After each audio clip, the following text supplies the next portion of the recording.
Good morning, everyone. Welcome to the Winter 2016 Commencement at the University of Wisconsin in Madison.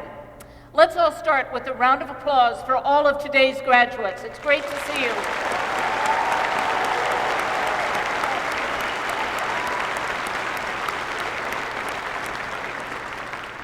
I also want to extend a special welcome to family and friends and ask the graduates to join me in thanking them for everything that they have done to make today possible. Thanks to all of you.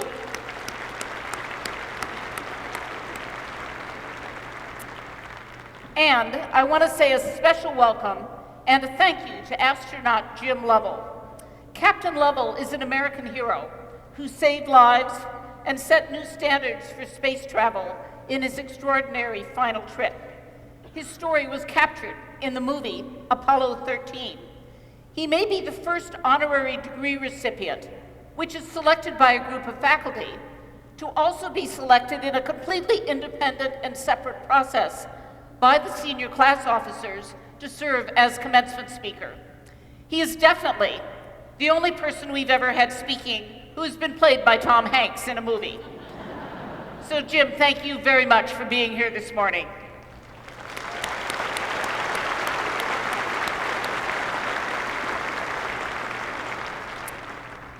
Today we're going to confer just over 1,000 degrees on our undergraduate, graduate, and professional school students.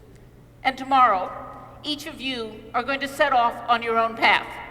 A path to careers, to graduate studies, to travel, or perhaps something else entirely.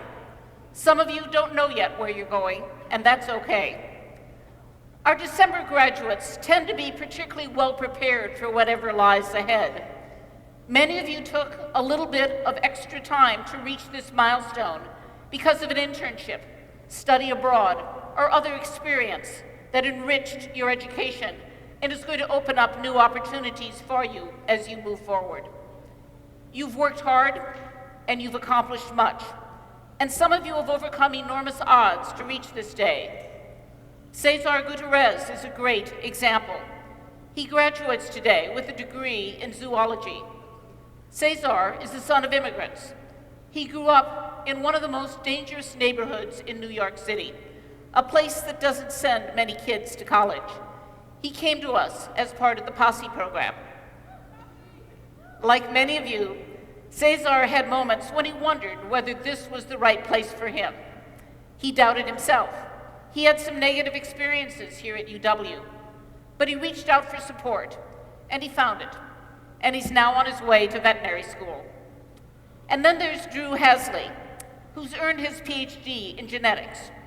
Drew plans to focus on improving biological education to create more opportunities for students with disabilities, but he's already making history.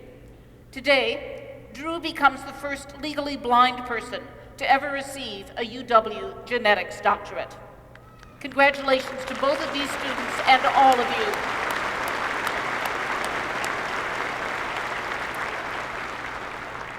Now, as we celebrate all of your achievements, I suspect there are a number of things that are going through your mind as you're thinking through the days ahead. What will my colleagues be like on the new job? When am I going to hear back about that interview? And what do I do with that couch if I move to California? The answers are terrific, I don't know, and sell it on Craigslist. We're always focused on hundreds of little and sometimes not so little things. The who, what, where, when, and how demand answers, but they also distract us from bigger and sometimes more important questions, like, why make these choices? Think back a moment. Do you remember when you first decided you were going to major in journalism or return to school for that graduate degree in engineering? When you knew for certain you wanted to work on environmental issues or become a nurse? Why did you make that decision? You may have a number of answers, but I'm guessing there's one that most people here share. You want to make a difference, but you're probably not exactly sure how to do that. Maybe you're thinking if you work hard enough, there's going to be a defining moment when you have the big idea, when everything falls in place and you know you're on the right track. A moment of discovery or of insight that reaffirms everything. But the truth is, the change doesn't usually happen in those sorts of lightning moments. It's much more incremental. Let me tell you a story. In 2010, the British professional cycling team, Team Sky, was looking for a miracle. They wanted to become the first British team in history to win the Tour de France. They hired a new manager who had an approach that seemed too simple to work. He said, we're going to change everything, but only by 1%, and that is going to add up to something big.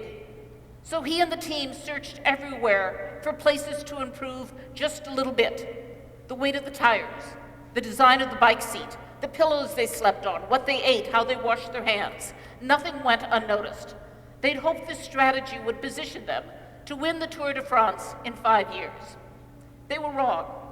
It took them just 2 years. They won in 2012 and again in 2013. With a series of tiny, almost imperceptible adjustments, the team pulled off a major upset. If you look deeply at any successful company, product, or program, you're going to find that its success is typically built on many small changes, each of which made it just a little better. Improvements driven by people a lot like you, smart, educated, committed to making a difference. Now, a number of you are already experienced change makers. You've found ways to make things easier or more efficient. You've started mentorship programs with just 1 or 2 students, programs that are going to take root and grow here at UW. Some of you have developed innovations that hold great promise. These are things that happen every day at a major research institution. But beyond the borders of campus, you may find that change doesn't come easily. People like to do things the way they've always done them. Let's face it, that's just a lot less work. Our history is full of stories of innovations dismissed and innovators derided as quacks. In 1910, the great minds at Scientific American predicted, and I quote, "It's only a matter of time before any reasonable man realizes that airplanes really are useless."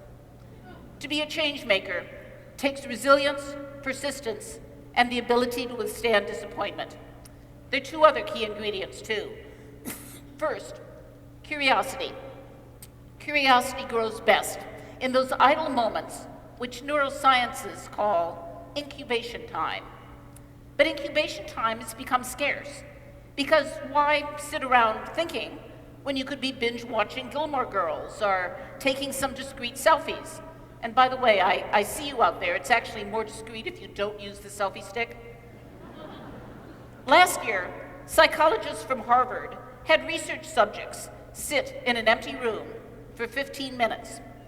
They were given the option of doing nothing or jolting themselves with an electric shock. 40% chose the shock. We have come to a place where nearly anything is better than being alone with our thoughts. So here's my challenge to all of you. As you enter this new chapter in your life, give yourself a little time every day as a quiet observer. Analyze, as Team Sky did, every facet of something you want to improve. The second ingredient to curiosity is collaboration. You don't do anything alone. You need friends and collaborators.